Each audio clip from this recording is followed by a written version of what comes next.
Founder fans, Jason here. Welcome to Founder of the Day. Wait a minute, pull that mic closer. That's right, I forgot I pushed it back while I was doing work. Welcome to Founder of the Day. We're going to be doing that trivia as usual. Happy New Year, a preemptive Happy New Year, and a belated Merry Christmas. I hope you guys are doing well.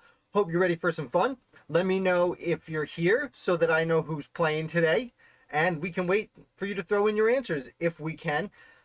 I am very excited as people are rolling in. We're just saying hi. I'm a little blurry, so while people get set and you're letting me know you're here, over here, wherever it may end up, I am going to just very quickly improve the quality of what you're viewing because we don't want it to be not improved quality. We want it to look so fresh, so clean. Lauren's here. Hi, Lauren. Thank you for arriving. Thank you for letting me know. Hope you're ready for a good time. I got a whole laundry list of questions for you, so it's going to be great. That being said, I do want to note, as many of you may have noticed, I have not sent out any emails or put out many videos this week, and I apologize for that. There's several reasons for it. I'm going to put out a video explaining exactly what happened over the last few days. Nothing important, really. Just being a little busy and a little overwhelmed with the quantity of work I've been putting out. So we're going to make a few changes to the schedule. Everything's going to be fun. I assure you, you will enjoy it. Much like we're going to enjoy this. Head on over, baby, to the wrong button. There it is. It's the word trivia. Imagine that. I pressed on the word trivia to get the trivia working. You are showing up on the opposite side of the screen for me so you can see your answers. Makes it feel like a whole lot of fun. I changed the scripts over here to trivia timer. And we are at 1 minute. Counting down already, but the question is already on the screen. So why don't you pop over there and let me know who first proposed the name the United States of America? Was it Tommy Jeffs, Patty Hens, Richie Lee, or Tommy Paine? I will note, I'm leading off with this question as people are rolling in. It's a little bit of a tricky one. You see a bunch of people putting it in letters about the same time. And so there's no real definitive answer. That's why I'm throwing it out early here. There's a common answer, what's the word I'm looking for? Not a legend or a myth, but a commonly accepted, though questionable answer. And it's one of the names on the screen right now. So we're coming down.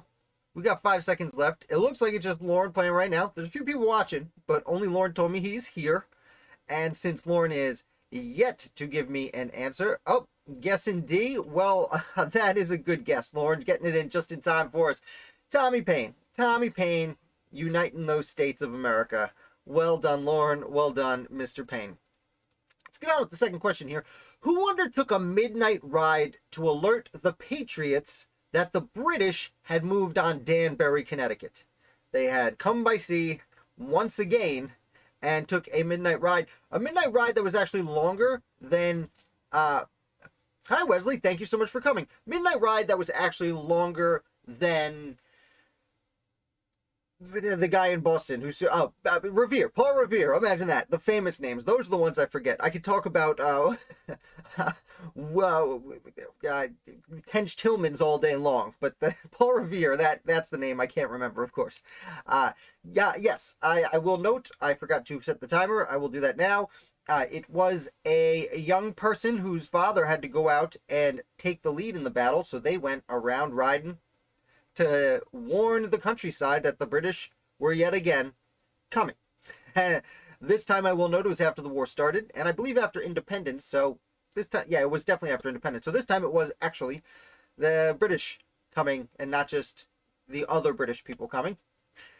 Additionally, this is a battle at which David Wooster would be killed in the end, and Benedict Arnold would yet again be wounded as a hero fighting for the Americans. I do want to note there's not a lot of theme this week since I did have some trouble putting out emails and getting founders this particular week. For the first time in almost 4 years, I did not put a founder out this week. I'm embarrassed to say, but... So there's no real young... Yes, it is a young female, Lauren. It is a young female. Many of the riders were female, actually, because their husbands and fathers and spouses were busy out at war, and they were the ones who got the information, and therefore went a-riding to tell everyone that it was happening. Sybil Luddington. I understand why it's a little bit of a challenging name there to remember. I have trouble with it myself. I'm always nervous when I spell it. Still feel like I spelled it wrong, but there she is, Sybil Luddington. I have had people question the authenticity of her ride, but we're at a point now where New York, even though they were attacking Danbury, Connecticut, that's very close to the New York state border on the east side of the Hudson. And therefore her ride was in New York primarily. There are markers along where we suspect her ride went, though again, there are some questions as to the actuality of her ride, but we like to have fun here, so we're going with it. Excuse me. Who is widely considered to be the first patriot to die during the American Revolution? Now, there were questionable, and gotta start the timer. I'm gonna take a sip of water. Why not? We're all friends here. Wesley, if you want to throw out an answer, let me know. It's a pretty popular name. Well, it's kind of famous now, this name. It's not too difficult to question. I will give you a bit of a hint. It was at the Boston Massacre. Additionally, there were, I believe, 5 people killed at the Boston Massacre, so it's hard to tell which one died first, but this is presumed to be that person. There was also a young man killed in a similar riot to the Boston Massacre just about 10 days beforehand named Christopher Sider. That is not the answer to this particular question, though in my heart it probably should be. There were also several engagements, so to speak, throughout the colonies before that, but this was really basically the first person to die at the Boston Massacre is the question that's being asked here. Though again, I want to give a shout out to Christopher Sider, who died a week before, and people were really up in arms about it. And while I do not see an answer coming in, I will give you an answer. Crispus Attucks, a young black man, a free black man who was living in Boston at the time, and he was there at the Boston Massacre, and he was killed. Now, was he actually the first of the 5 to die? Very hard to say. Documents weren't that particular at the time. Though it was a mean... yes, Wesley, you might be a little bit behind us. The name does come in. You did get the correct answer. It just may have showed up a little bit late on my screen. I am about 3 seconds ahead of you guys also, so I try and keep that in mind. That being said, great answer. His name seems to have been a way to unite the people at large, even at the time. Using the black person who died would have been a way to draw attention to the cause. That's all right, Wesley. We all misspell things from time to time. I assure you there's at least one question I've misspelled along the way here. Can't help it. Question the next. In 1777, the Continental Congress added 13 stars to the American flag. What did they replace? Now, the original American flag had the 13 stripes, and it's hard to see behind me on this particular screen. I have a version of the Bennington flag behind me. It's the blue section on the flag. What used to be there? I see Troy coming in. Lauren. Not Troy. Lauren coming in with an answer. I'm sure Troy will show up a little bit later. Coming in with an answer behind us. The flag is behind me. I'm still pointing that way. A good answer. The stripes had always been there. The flags kind of came along naturally when they were put together, and the Americans did consider themselves British, and adding the stars to the British, shrinking down the British flag, and adding the stripes to it, and I gave it away. So, since I gave it away, yes, you're correct, Lauren. It is the Union Jack. When I put the questions here, I thought about the answers I would give as we go through. So, I've always found it peculiar that what they did is they basically took the British flag, which was their flag as British persons, and they just shrunk it down and added the stripes. It was always curious to me. Then they realized a year after independence, they said, maybe we get rid of the Union Jack entirely. And that's when they added the stars to represent the separate states. There were many flags that came out kind of all at once. A lot of the flags were based, like we would see later in the Civil War, and even in other wars, the flags were largely based off their local communities. You know, you have the Green Mountain Boys flag. You have the lots of other flags that I'm not remembering right now. The Moultrie flag in South Carolina is a famous one. The Don't Tread on Me flag, aka the Gadsden flag. all coming out about the same time. Truthfully, the one behind me, which again you can't really see, you know what, I'll blow myself up real quick. This is a Bennington flag. It's one of my favorites. There's no actually documentation that this flag was ever flown at Bennington or anything of that nature. This flag was probably established in the early 1800s, leading up to the War of 1812, as like a "Go American Revolution," you know, "Go Americans," bringing the nation together to fight the War of 1812. So this is the first like memorabilia kind of flag, which I really appreciate about it. So that's why I have it here, because we remember the revolution here, and why not get the flag to match? That being said, where is trivia? There it is. Welcome back. Let's go to the next question. Anyone popping in, let me know you're here so I can wait for you when you're answering some questions. Oh, I like this one. How old was Benjamin Franklin when he signed the Constitution?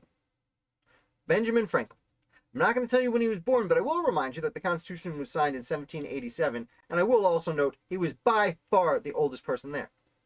Since I don't want to give the answer away, but I want to give you time to answer, I will say the second oldest person there was Roger Sherman of Connecticut, who was 64, I believe. So Franklin was older than that. Hint, hint, wink, wink. Roger Sherman, of course, is the one revolutionary to sign all 4 major documents of the American Revolution. The Articles of Association after the First Continental Congress, the Declaration, the Articles of Confederation, and the Constitution. Roger Sherman is the only person with his autograph on all 4 of those documents. When I graduated from college, actually, the gift my parents bought me was an Roger Sherman autograph. It's one of my prized possessions because studying him led me to studying the rest of the founders. Really changed my life. Here we are 20 years later, and look at what I'm doing with my free time. Okay, I do see Lauren coming in with an answer, and I see a bunch of people watching who have not answered. You have no more time left. It was a nice try. Actually, Lauren, he was 81 years young when that broke down. So, interesting note, he was very much an older statesman. He would pass away just 3 years later. At this point, unfortunately, he was getting a little bit, I don't want to say senile. That's a kind of a mean way to put it. But by the time the Constitutional Convention came around, he was very much older, and a lot of the things he would recommend, he didn't speak often. When he did, everyone very politely listened and then kind of went back to what they were doing. Unfortunately, it's not the way we like to look at Benjamin Franklin. It was the end of an extremely long and illustrious career. He was born in 1707, and in fact, most of the American founders grew up reading George Washington, reading Ben Franklin and Poor Richard's Almanac. He was 26 years older than George Washington. In fact, we are going to take a quick aside from trivia here because I stumbled onto something when I was putting together this question that I think you guys might really enjoy. This is the list of ages of Americans when the Declaration of Independence was signed. So 76, not the Ben Franklin question was the Constitution. This is 11 years beforehand when he was 72, Lauren. So if you did confuse the documents, I absolutely get it. I'm not going to spend too much time on this, but I thought it was so much fun. Andrew Jackson, the youngest of the bunch, was 9 years old when independence was declared. There's a bunch here. Deborah Sampson, who would actually fight in the war, dress in dragon fight in the war, 15. James Armistead was a slave who would end up being a spy and later liberated for his work, was 15 years old. Joseph Plum Martin, a soldier, would later write a pretty important book. Peggy Shippen would marry Ben Franklin pretty quickly thereafter. Marquis de Lafayette, just 18 years old. Future President Monroe, 18 years old. We come down here, we look at some of the other names. Aaron Burr, 20 years old. John Marshall, 20 years old for independence. Nathan Hale, older than Aaron Burr and John Marshall. He would not make it very long. Bannister Tarleton, which I thought was fascinating, known to be one of the more harsh officers in the British side, was only 21 years old. Hamilton, 21. Talmadge, blah, blah, blah. Let's skip ahead a little bit to some of the bigger names, though, because when we get to Henry Knox, just 25. Abraham Woodhull, leading the Culper Spy Ring, 26. But we go down here just a little bit. Abigail Adams, 31. Benjamin Rush, only 30, probably. Those apostrophes because we're not sure exactly when they were born. Thomas Jefferson, 33 when he signed the Declaration of Independence. He wrote, "Doesn't it make you feel old to know that he was 33 years old? He wrote and signed the Declaration of Independence." And here we are. Arnold was already 35. Hercules Mulligan, 36. A common misconception. He was significantly older than Alexander Hamilton. Ethan Allen was already 38. King George was 38 years old, about my age, when he was King Georging around the colonies. And we're going to get back to trivia in just a second, but I found this list absolutely fascinating. John Hancock, 1 year older than King George. Scroll down. Robert Morris, the financier of the Revolution, only 42. Now, there are some names we haven't quite gotten to yet, and I may have skipped one or two that we're looking for, but George Washington was 44 years old when independence was declared, and he had already been commanding general of the army for a year. Over a year at that point. That's good. You would think King George, because when you see pictures, Lauren, when you see pictures of a king, there he is. He's a king. He's an old man, right? No, not. He was 6 years younger than George Washington. Steuben, only 45. Martha Washington, a year older than her husband. Ooh. Dr. Thomas Young, he's a fun guy. We're not going to get into that. Mercy Otis Warren, 47, which I thought was fun. Artemus Ward, 48, an important leader. And here we go. We're getting down there. Guy Carleton was 51. Sam Adams was 53 years old. 9 years older than George Washington and almost 15 years older than King George. You never really think of him like that. Roger Sherman, as I said, one of the older gentlemen. As we get down here, Philip Livingston, he would pass away pretty soon thereafter. Stephen Hopkins, his hand trembles, but his heart does not. 69 years old. Benjamin Franklin, 70 years old. He would... Okay, I'm a little thrown off by his date. Oh, he was born in 76. That's right. My mistake. And Samuel Whitmore is a kind of a random person who was just the oldest guy during the Battle of Lexington and Concord, and he stood up and like shot point blank range in some of the faces of his opponents. So I stumbled on that. I wanted to share it with you because it was related to the question we just completed, which was, how old was Ben Franklin when he signed the Constitution? 81. Though, again, I'll remind you that the last list I was showing you is from when he was, from the Declaration of Independence. That being said, why don't we trivialize a little bit more? What important Revolutionary War battle began on New Year's Eve? I figured do something topical. It's New Year's Eve in a handful of hours. Well, you know, more than 20 hours. Wait, no. New Year's Eve is tomorrow. New Year's Eve technically starts in like 3 hours. I was right. Stick with your gut, Jay Mandresh. What important battle began on New Year's Eve? Now, I'm sure there were several skirmishes, but there's one real important battle. Because there's only one, I didn't want to give you the year, or that would really narrow it down for you. You could just look up New Year's Day that year. Excuse me. Though we do play on the honor system here, assuming people aren't just Googling the answers. Let me know what you think. Did, of course, forget to put the timer down. What are you going to do? What are we going to do, huh? What are we going to do? So, I will give you a hint. There was an important general who was martyred at this battle. It was a loss for the Patriots. You only use notes, don't have one. Okay, fair enough. It was a pretty interesting battle. There was a brigadier general in command who, unfortunately, had not yet received word he was promoted to major general. That word would not arrive until the army that left him after he died in retreat. They would find out. There was another, Benedict Arnold, makes his way to this on a very harrowing track through the woods of Maine. Hint, hint, nudge, nudge. And it is the Battle of Quebec. Battle of Quebec actually started on New Year's Eve. Enlistments were ending, and they had to get to battle. Because you couldn't just leave your enlistment if you were in the middle of an occupation. Unfortunately, things go wrong pretty much right off the bat. The general I was referencing was Richard Montgomery, who was a patriot, but joined the fight reluctantly, but he was asked by his constituents, and he did. He was quickly chosen as a brigadier general. Technically under Philip Schuyler in New York, but Schuyler, unfortunately, due to ill health, could not join the trek through Canada. Montgomery has a ton of success on his way up. Gets through Montreal, gets all the way up to Quebec. When he gets there, Benedict Arnold had met him there by traveling on a very dangerous starvation trek through Maine. They meet up, they invade the city, and it goes very poorly. Montgomery gets shot in the face almost immediately. And from there, Benedict Arnold is shot in the leg on the other side of the city almost immediately. And those two instances just destroy the rebel chances of being, like, they're really popular leaders at the time. Not necessarily later for Arnold, but Montgomery gets martyred and remains popular to this day. We have Montgomery County here in New York. He is, that's that. Next question. How long did the Siege of Yorktown last? 3 days, 3 weeks, 3 months, or 3 years?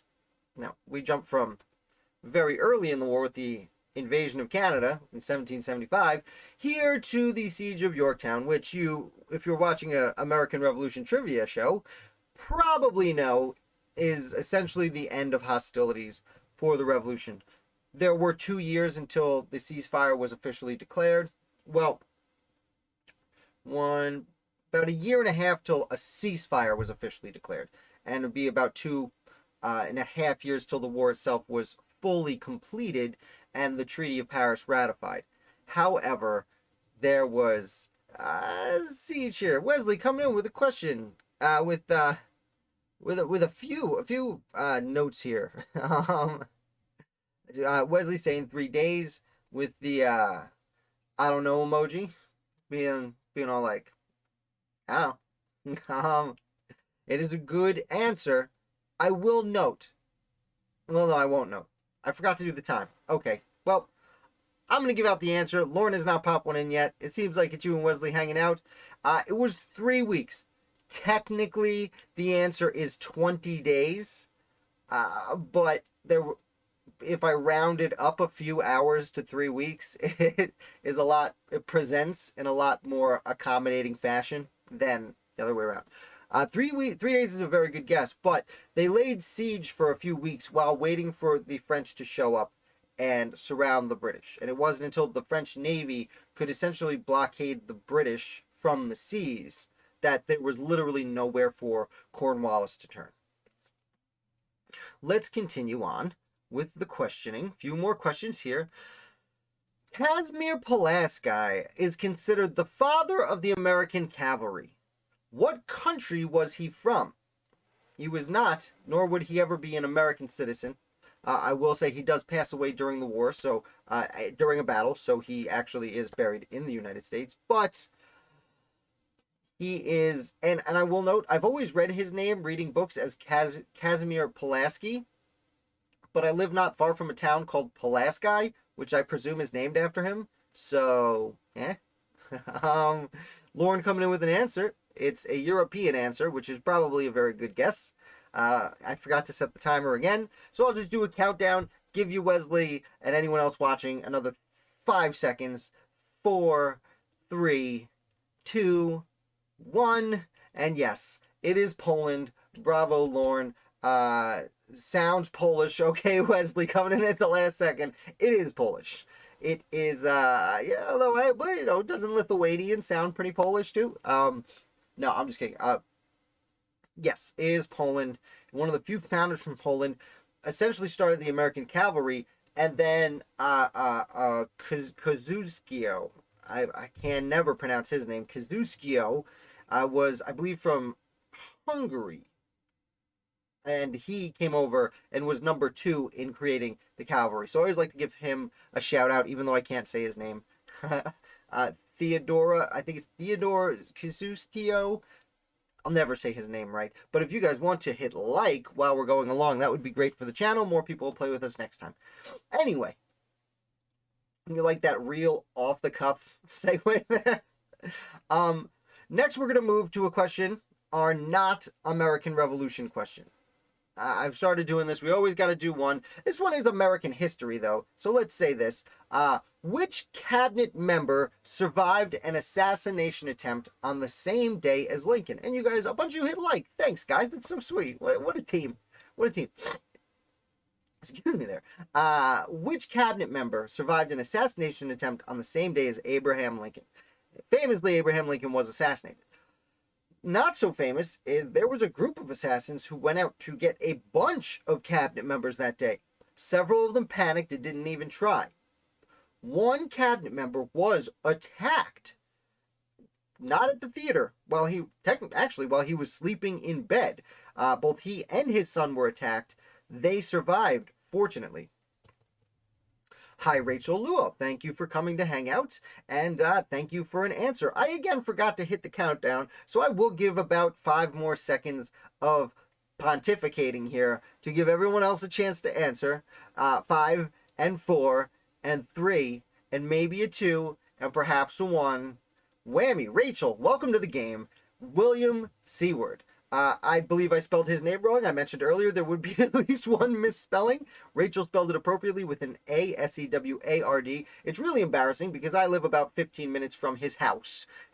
And I've visited on several occasions. It's probably the closest major museum to my house. You know, my small town has a little museum for my small town, but I don't know if that really counts.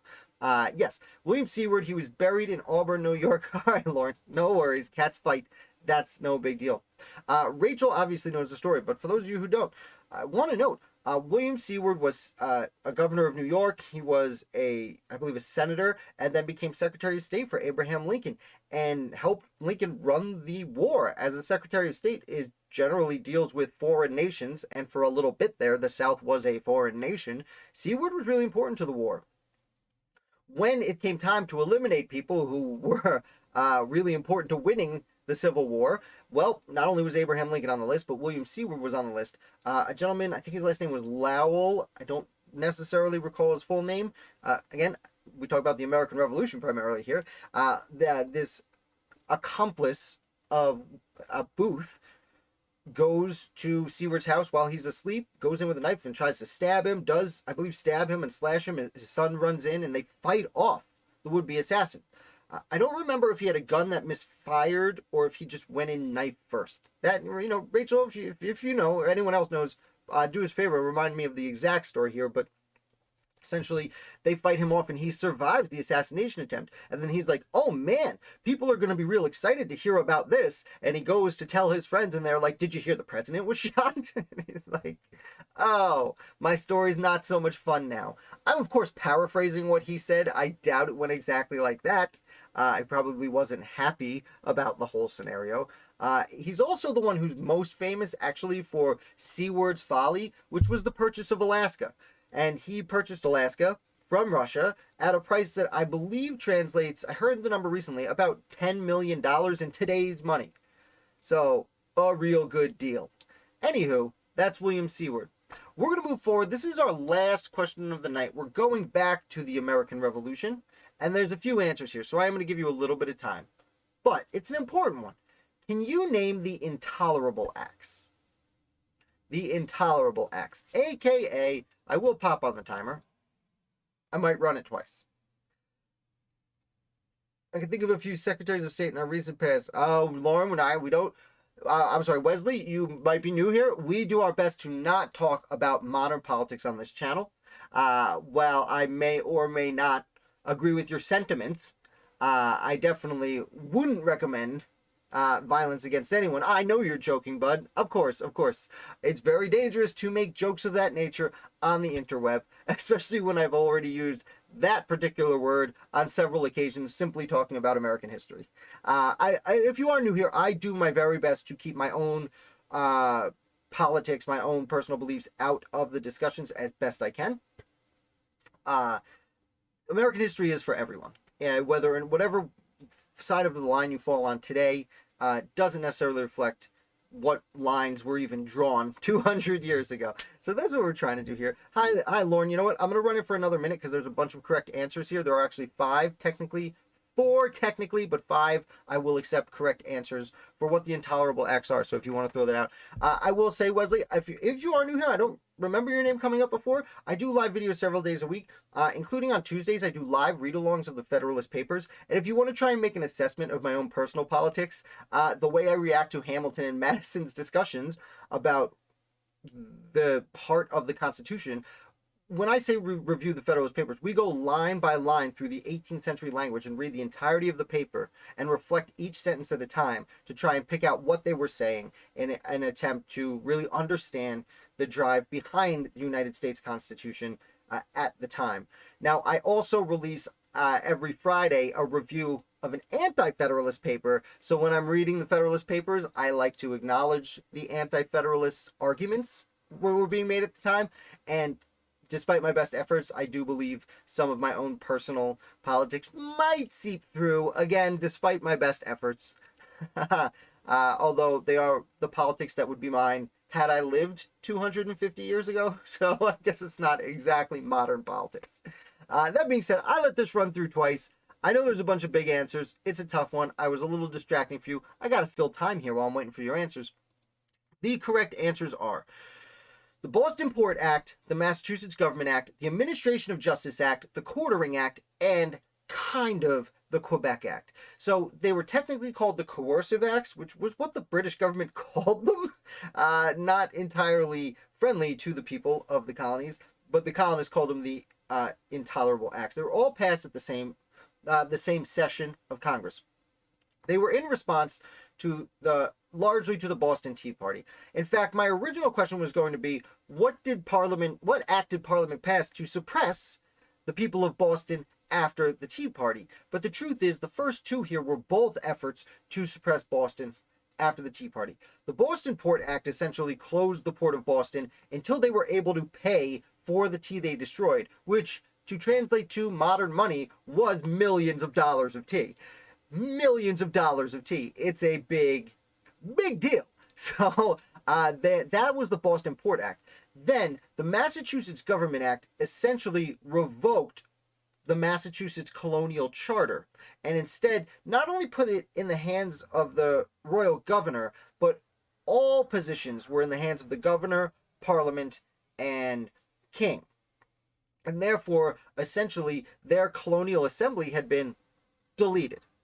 And the people had no direct say in their own government, which, when it came to the Boston Port Act and the repaying of all this money, you had a lot of people who had nothing to do with the Tea Party. Moderate people who didn't want to get involved suddenly said, wait, why am I responsible? Because a bunch of hooligans you can't control threw some of your tea in the harbor. How dare you? And why aren't you protecting us? You know, you're the government. You're supposed to protect us from people like this. And now we're getting tarred and feathered for collecting your taxes. It actually drove a lot of people toward the Patriot cause. Instead of doing what the government wanted to do, get them away from the Patriot cause. Third, here you have the Administration of Justice Act. Again, targeted at primarily at Boston, though it did technically work for all the colonies. And what more or less happened is if a government official was charged with a crime, not anyone, but a government official was charged with a crime, they would be tried in England. So again, there's a common misconception that it would be any person of any crime was brought over to England for trial. No, just if you accused your local judge of not appropriately handling the issue, then that judge would be tried in England if you also went to England to bear witness. But you would have to go at your own expense. The government would reimburse you for your trip to England to try to, to accuse someone of wronging you had they worked for the government. But you had to upfront cost pay for your trip to England, which most people couldn't do. This is the one that George Washington would later call the Murder Act, by which he meant getting away with murder, because if a county legislature killed someone, you had to be able to pay to go to England to accuse them of murdering your family member. Fourth here is the Quartering Act. Quartering Act is very famous, but often misunderstood also, because it wasn't simply, hey, the government, the soldiers can be put anywhere, including your house. That wasn't actually the case. it permitted the quartering of soldiers in places that were unoccupied. Now, it might be your barn. You might own that barn, and you might not want them in your barn. But if there's no one living in your barn, then that was an acceptable building for them to quarter a soldier. So you better get some cattle in there or something like that before they move in. But they could not actually be quartered in your house. The only time that really seems to have happened was just about was during the French and Indian War, not long beforehand, in Albany, New York, or outside Albany, New York. And when it happened, the people rose a big stink, and the army first, and then the government confirmed that no, the British government, confirmed that no, you can't actually go into someone's house and live there. So it's not as bad as we've made it historically. The Patriots at the time certainly said it was that bad, and in fact, it is in the Declaration of Independence a little bit. I don't remember the exact quote. I haven't memorized the entire Declaration, but he has quartered troops among us, the something, something, something, something. So it is in there. Now, lastly is the Quebec Act, which passed in the same session of Parliament, and the Patriots consider part of the Intolerable Acts, but it was not really a coercive act. It was not meant to be a part of I'll get to your question in just a minute, Wesley. Thank you. It was not meant to really be a part of the attack.